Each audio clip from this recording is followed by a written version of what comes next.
going on, everyone? So today we're going to be talking about how 2026 is going to reset the crypto market and the stock market. So we're going to talk about that today. Remember, I'm not a financial advisor. None of this is financial advice, but let's just jump straight into it. So if you guys are new to the channel, or if you didn't see the video yesterday, we actually had a video yesterday over here titled "It is over, altcoins are screwed for 2026."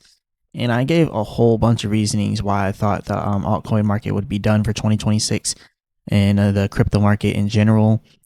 But that's not excluding the SPY and the S&P 500. So it's probably going to have a pullback as well.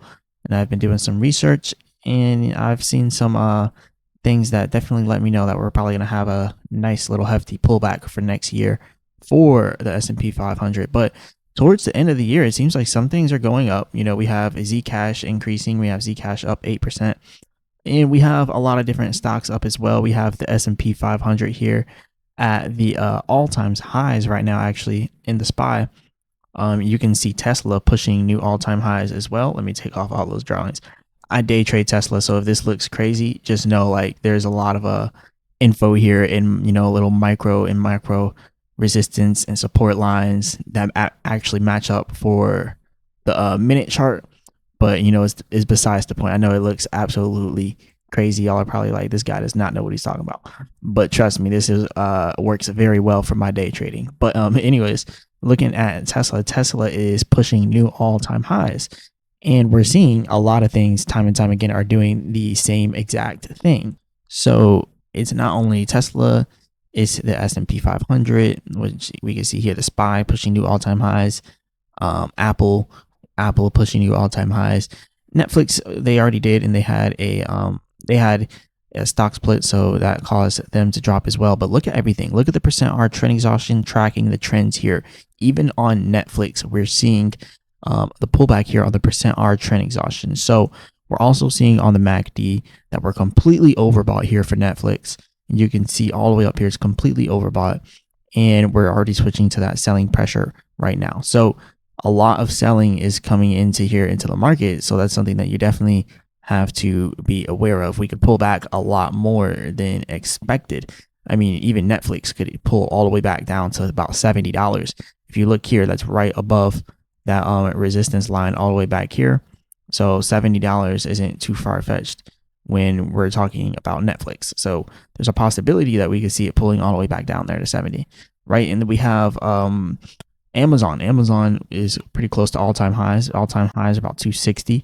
It's trading at 226 right now. So we're seeing everything is completely overbought here. This is the %R trend exhaustion. Things can stay overbought for an extended period of time. Matter of fact, if you look here on the monthly chart, you can see all the way from 2009, the end of 2009, all the way up until about 2021. We were pretty much overbought inside of Amazon, and it just kept going and going and going and going and going. So things can continue to keep going, but doesn't mean that they won't have a quick reset every single year, a quick pullback, right? And this happens time and time again. If you come back here and you look at the SPY, this is the hourly chart on the SPY. The SPY consistently pulls back every single year. It has some type of pullback, right? And 2024, it had a small one, so I wouldn't really count that, but generally, there's always a little bit of a pullback. And we can see inside of 2025, we pulled all the way back down here to like 482 inside of the SPY, and then kept going. And now we even went up to 690. So the SPY is also completely overbought here. So if you scroll out and you look at this, like this is the %R trend exhaustion on the SPY, completely overbought. There is the possibility that we could start to have a pullback that brings us to the bottom of this channel. Because if you actually look at this in the SPY, the first nasty pullback, not the first nasty pullback, but you know, the nasty pullback everyone talks about is the 2008 crash. And when you look at what happened inside of 2008, we went down about 58% in the S&P 500. So that is a pretty significant drop, and it took it about 520 days, give or take. It says 518. I rounded up to 520. Who cares? But anyways, it took like 518 days, give or take, for it to go down 58%. right? So that's a little bit under a year and a half. So if we were to try to think of another scenario here, we could come down. I won't say we'll come down all the way that much because that was a particular type of crisis. But if we come down here to the bottom area of this ascending channel inside of the S&P 500, then I reckon by sometime mid next year, towards the end of the next year, we could be down 20% and then recovering from there. You can see here that's 245 days right here. This one move downwards would be 245 days. So that's not saying that it would last that long. That would be going up to August of next year.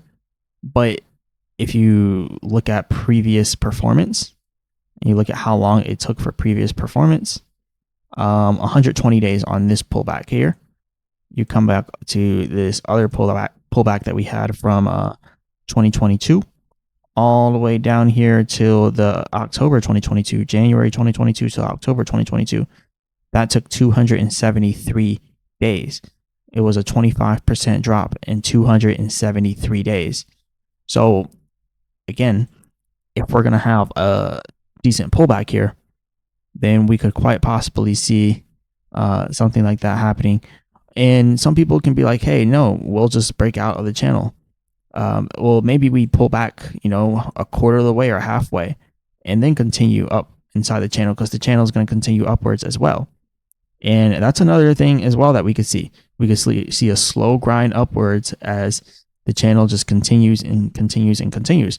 Because we actually seen the first ascending channel, not the first ascending channel, but the first ascending channel of my investing lifetime, I guess, because, I haven't been alive for as long as some other people. But look, you could see all the way back here, this one of 2009, when everything started to come back, you could see it was completely oversold on the percent R trend exhaustion down here, completely oversold. And then we just kept going and going and going and going and going.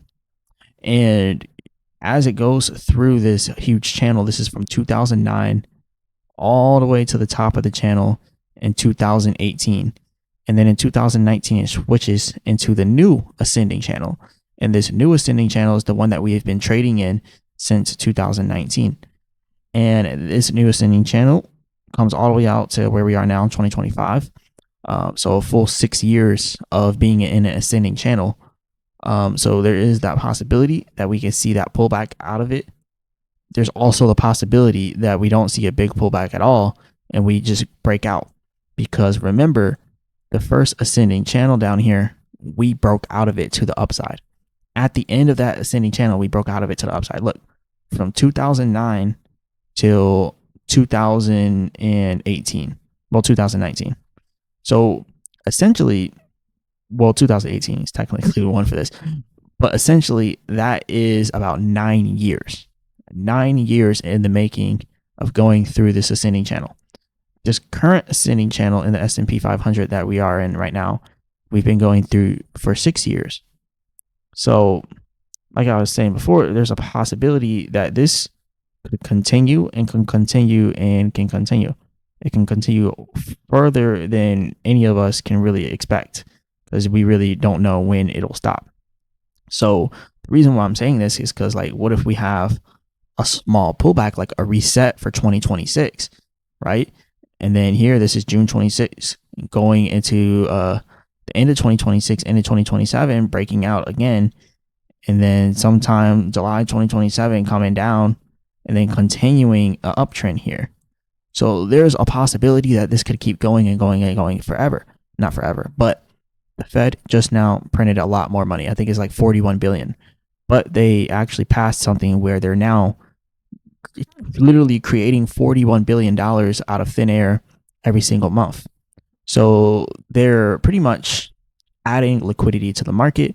They're doing their quantitative easing and they're just adding that liquidity to the market. They're buying assets, they're putting money in, and they're just going crazy, right? Before, they were doing the tightening, the quantitative tightening, and they were taking money out of the system. Now they're putting money back into the system. So this is something that could actually cause us to continue on an uptrend here. So that's why I said maybe we pull back a little bit and then we start going again to where, by next year we're like 760. right? Inside of well, not next year, but 2027, we're like 760, almost getting towards $800 inside the S&P 500. So this is pretty interesting to say the least. And this is the monthly chart that you're looking at here. And we've really been inside the same channel. So don't be surprised if you see things resetting next year. Don't be surprised if 2026 is like the year of the reset, right? And a reset could just look like the percent R trend exhaustion coming down a little bit, right? And then going right back up. Or maybe it doesn't go down that much. Maybe it just goes down like here and then starts again. Like this move right here.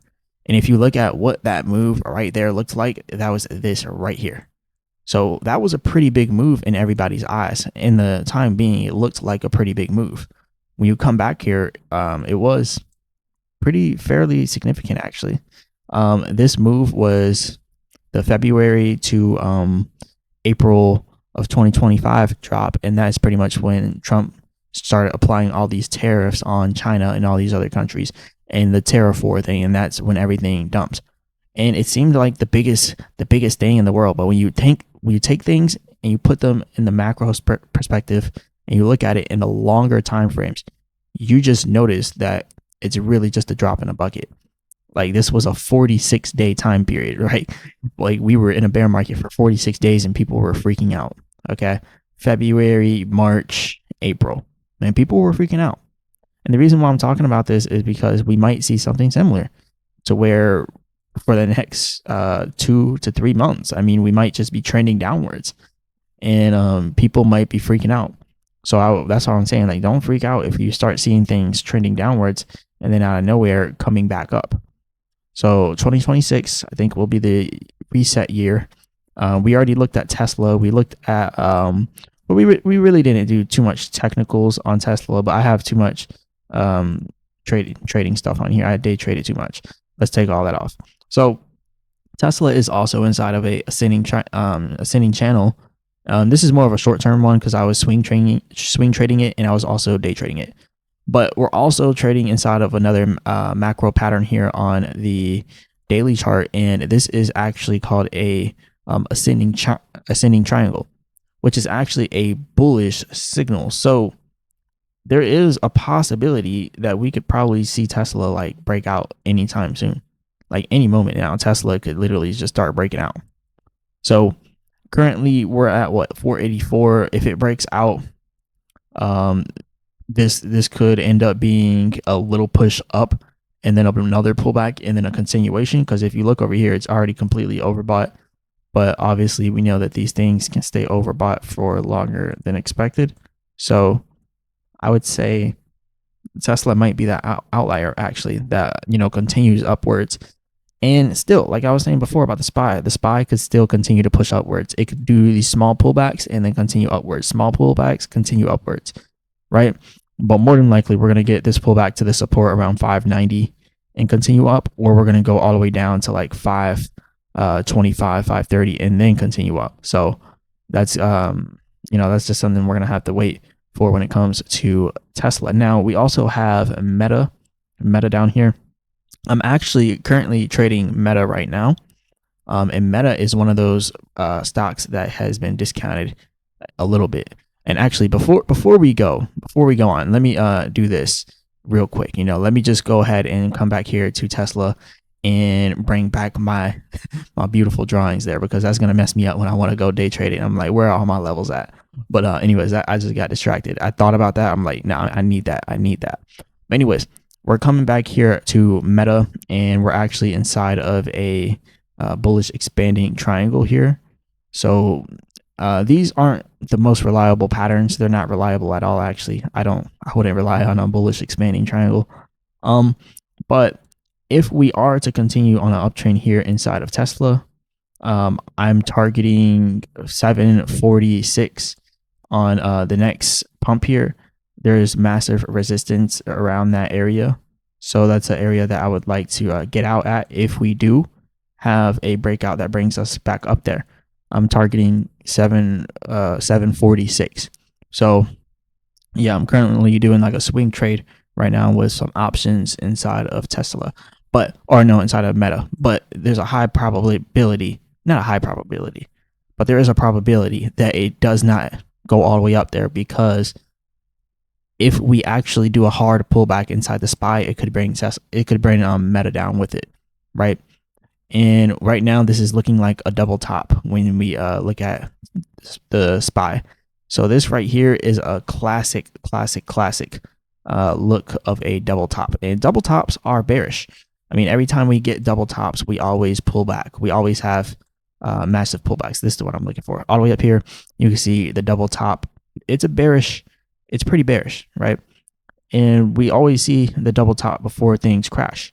If we come back here and look at Bitcoin, and let's go to the weekly chart, we can see time and time again, I mean, Bitcoin crashes on double tops. It lives and dies on these double tops. They don't have to be right, like directly across from each other, but like, look, that was a double top right there. And that was back in 2021, 2022, right? And then we also had more double tops on the way up here. And now we just now seen our most recent double top, and now we are pulling back. So that's pretty bearish, right? Pretty bearish to see a double top.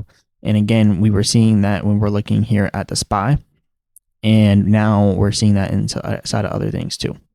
But anyways, coming back here to Meta, one of the reasons why I'm slightly bullish on Meta right now is because it's at a discounted price, right? Everything else, all the other top tech companies in the S&P 500 are completely overbought, right? They're overbought, and they're all the way close to their all-time highs, or they're already touching new all-time highs, as well as the S&P 500. You can look at Apple; they're all up there. Netflix just had a pullback, but Netflix can pull back a lot more. I would say, like I was saying before, be careful with Netflix. Just wait. You're going to see Netflix probably coming back down to about $70. So $70 would be a good area for you to get at. That is a really good support for Netflix. The %R trend exhaustion is still working its way down. Blue line is the long-term trend. Probably should have said that towards the beginning of the video because I've been talking about this indicator a lot. But there we go. And then the white line is the short-term trend. So just wait for the long-term trend to continue downwards. And then eventually the short-term trend is going to curve back upwards here. And then you might have something like that where it actually continues upwards from there. So $70 soon inside of Netflix. So just be aware of that. Just be aware of that. That's just how I see it right now. And then again, with Meta, and yeah, I know I'm coming back to Meta because I really do think that Meta could have a sort of a breakout soon, you know, a similar situation to what we had here. And this is what I was just demonstrating on the %R trend exhaustion for the previous thing that we were just now looking at. So we could see the same thing here, right? We could see the long-term trend curving here and the short-term trend going all the way down and coming back up. So very, very, very similar to what we're just now looking at. So if something like that happens, we can see the same thing here happening for Netflix, right? The long-term trend curving back up. Short-term trend already looks like it's about to start curving upwards. So that could be a good sign that Netflix is almost, you know, down there, right? Maybe it stops at 84 because, you know, we do have some support here, or maybe it stops at 70. We'll have to see which one Netflix decides to do inside of that situation.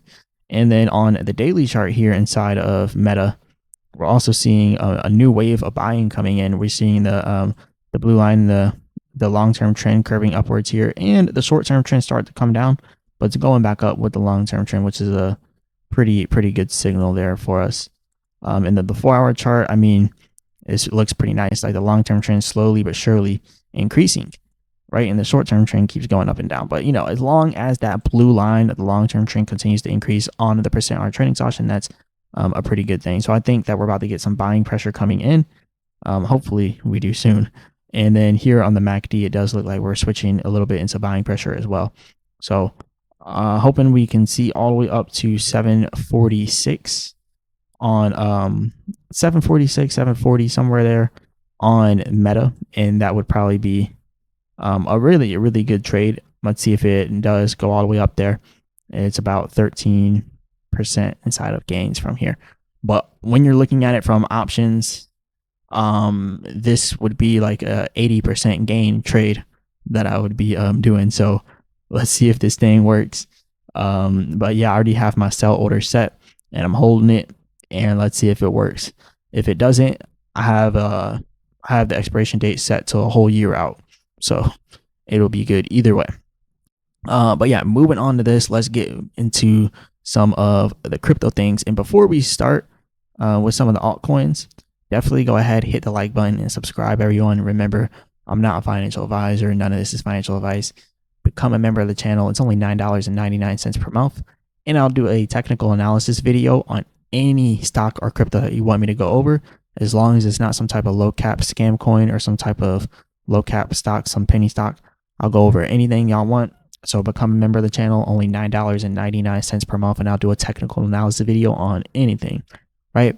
And yeah, so what I'm going to be doing from now on, we're going to be doing these longer videos, and I'm just going to throw everything in there. And then when the members have specific things they want me to go over, I'll make individual videos for what the members want me to specifically cover.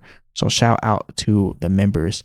But coming back here to Pudgy Penguins, we still have this drop here. This was the rising wedge that I was talking about that we broke down from, and now you see we're bouncing off of the levels down here I was talking about.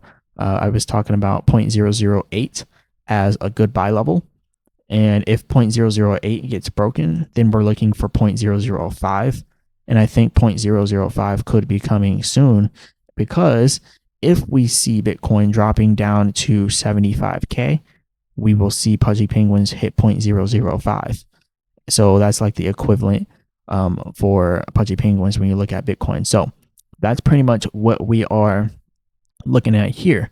And then we can come over here and look at the 2-hour chart here for Pudgy Penguins. And now we're seeing that the white line, which is the short-term trend, is breaking out.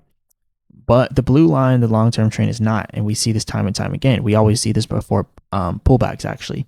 We see the short-term trend breaking out, but if the long-term trend doesn't follow it, it has to come back down, right? So look at the short-term trend as like a child, and then like the long-term trend as like an adult, right? The blue line is the adult, the white line is the child. They got to come back if the adult is not there yet. So, you know, you're going to have to see that short-term trend come back if the long-term trend is not following it. And in this case, it's not. So I think Pudgy Penguins is actually about to have that pullback to 0.005 eventually. So we'll give it some time, see what happens there. But yeah, we went over that. We went over just about everything, almost everything. We can look at some Solana too. And, you know, Solana is going to follow Bitcoin, right? Everything's going to follow Bitcoin, all of them. And for Solana, I would definitely expect, I know people are going to probably say, oh, no, this is never going to happen. No, it's going to happen, guys. It's going to happen. Expect Solana to pull back down here to this $68, $70, $68, somewhere in that range. There's support there. Let's say 67. So I would say definitely expect that. I'm not saying it's going to happen soon. I'm just saying that eventually it's going to happen sometime next year. And yeah, because I mean, things have just been straight down since September. So we're probably going to get some type of relief rally, and then we're going to have a continuation downwards. And I'm already seeing it happening here on Solana. We can see the blue line again, the long-term trend, white line again, short-term trend. Look at how it reset right here and then continued upwards. We might not have the same thing happen. You might see something like this where it tries like relief rally, right? And then a continuation downwards.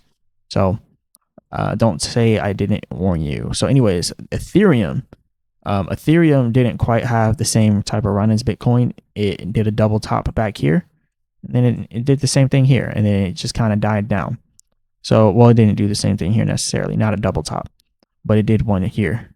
So yeah, Ethereum did not really create new all-time highs like we wanted. It got barely above its previous all-time high. So when we see a relief rally, I think like stuff like Ethereum might run a little bit harder than Bitcoin when we see that relief rally. But overall, we're still going to see the same thing in Ethereum. Like we're probably still going to end up seeing nastiness for next year. So 2026 is probably not going to be good for any of the cryptos or any of the altcoins, right? And then the final one we'll talk about here is Zcash. So let's go ahead, bring up Zcash here. And I was talking about how I believe Zcash was going to do a pretty massive pullback all the way down to $210. So I'm still expecting that pullback inside of Zcash down to $210. We had a rising wedge, but we kind of broke past it and kind of created what looks here to be like a ascending channel. But we are now seeing that we have broken the ascending channel already. So we started creating it and we have broken it. And actually, I'm seeing something right here. So if we get rejected where we are right now here inside of Zcash, there's a good possibility that we will continue that pullback. And actually, there's a good possibility we will be pulling back here. This is actually intersecting, and they're probably going to cross and go down here from there, the %R trend exhaustion. So the trend is looking almost exhausted here. I don't know. It's a mixed thing with Zcash. A lot of people are saying Zcash is going to continue. It's going to keep going and going and going and going and going. It's never going to stop.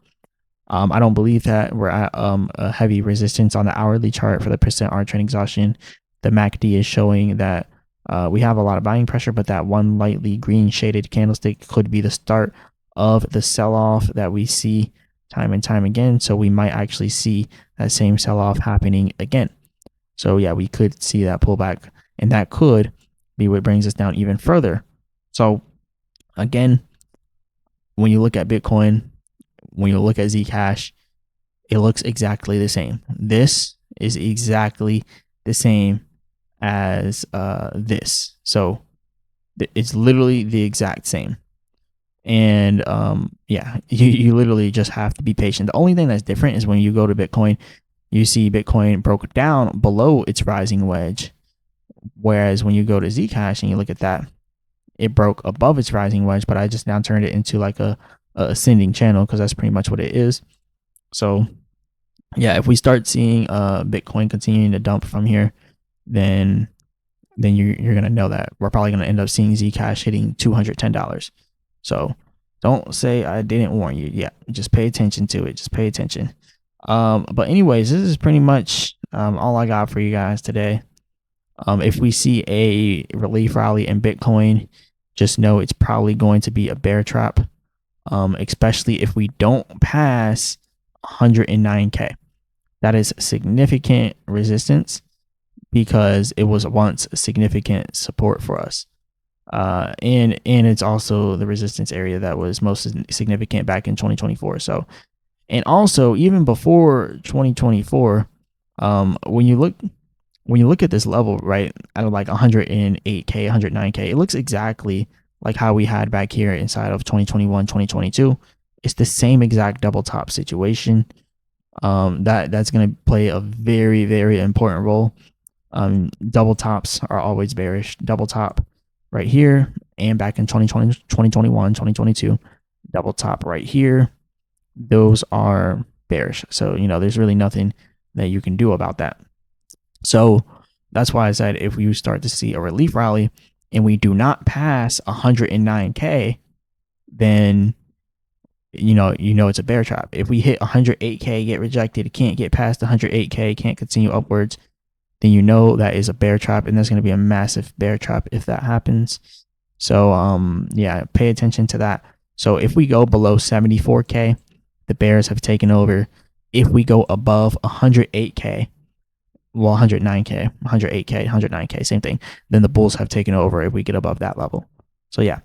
But anyways, 2026 is going to be a nasty year for the markets, but I do think everything's going to prevail. Everything's going to come back towards the end of the year 2026, or maybe even the beginning, or not the beginning, but the middle, maybe the middle of the end of 2026.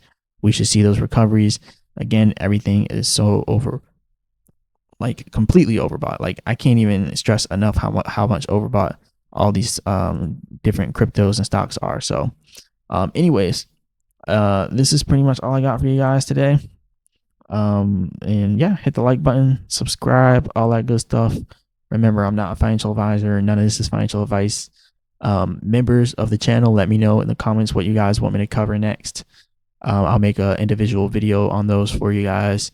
And if you're not a member of the channel, go ahead and do it. It's only $9.99 per month, and you can have me do a technical analysis on any stock or crypto, as long as it's not some type of low cap scam coin or some penny stock, right? But shout out to you guys. Hit the like button, subscribe. As always, I'll be back with another video.